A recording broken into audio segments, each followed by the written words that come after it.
Pat Cummins வந்து இந்த time வந்து டீமில் வந்து இல்லை, அவருக்கு வந்து இன்ஜூரிடு. அதனால வந்து T20 வேர்ல்டு கப்பில் பேட் கமின்ஸ் வந்து விளையாடலை.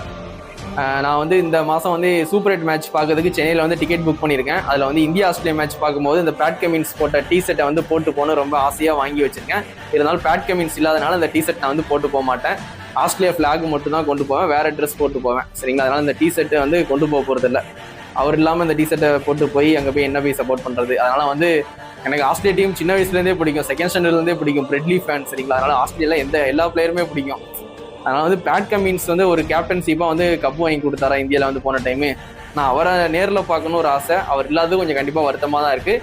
அதே மாதிரி T20 டீம் வந்து ஆஸ்திரேலியா ஸ்குவாடுன்னு பார்க்கும்போது பவுலிங் சைட் ரொம்ப வீக்காக இருக்காங்க, பேட்டிங் ஸ்ட்ராங்காக இருக்குது. Mitchell March, Travis head, Tim David, Maxwell எல்லாருமே வந்து ஜோஸ் இங்கிலீஷ் இவங்கெல்லாம் வந்து ஓரளவுக்கு வந்து அடிச்சு ரன்னை வந்து ஏற்றிடுவாங்க. ஆனால் பவுலிங் போட்டு விக்கெட்டை கழட்டுறதுக்கு ஜாஸ் ஹேசல்வுட்டை தவிர வேறு யாருமே இல்லை. ஸ்பின் பவுலர் வந்து ஜாம்பா இருக்காரு, அவர் வந்து விக்கெட் கழட்டிடுவாரு. சரிங்களா, ஆனால் ஹேசல்வுட்டை தவிர வேற யாருமே வந்து ப்ராப்பரான ஒரு எக்ஸ்பீரியன்ஸான பவுலர் யாருமே இல்லை. அதனால் வந்து கமின்ஸ் இருக்கும்போது எனக்கு ஒரு நம்பிக்கை இருந்துச்சு கப் அடிச்சிடலான்ட்டு. ஆனால் இப்போ கமின்ஸ் இல்லையா, டவுட்டு தான். சரிங்களா, இந்தியா ஆஸ்திரேலியா மேட்ச் பார்க்க சென்னைக்கு போகிறேன். லக்கில் தான் ஆஸ்திரேலியா வின் பண்ணாலும் வின் பண்ணலாம். ஆனால் வந்து அப்படி தான் இருக்குது, ஸ்குவாடை பார்க்கும்போது எனக்கு அப்படி தான் இருக்குது. இந்தியா கூட வின் பண்ணுவாங்களா அப்படின்ட்டு எனக்கு ஒரு டவுட்டாக தான் இருக்குது.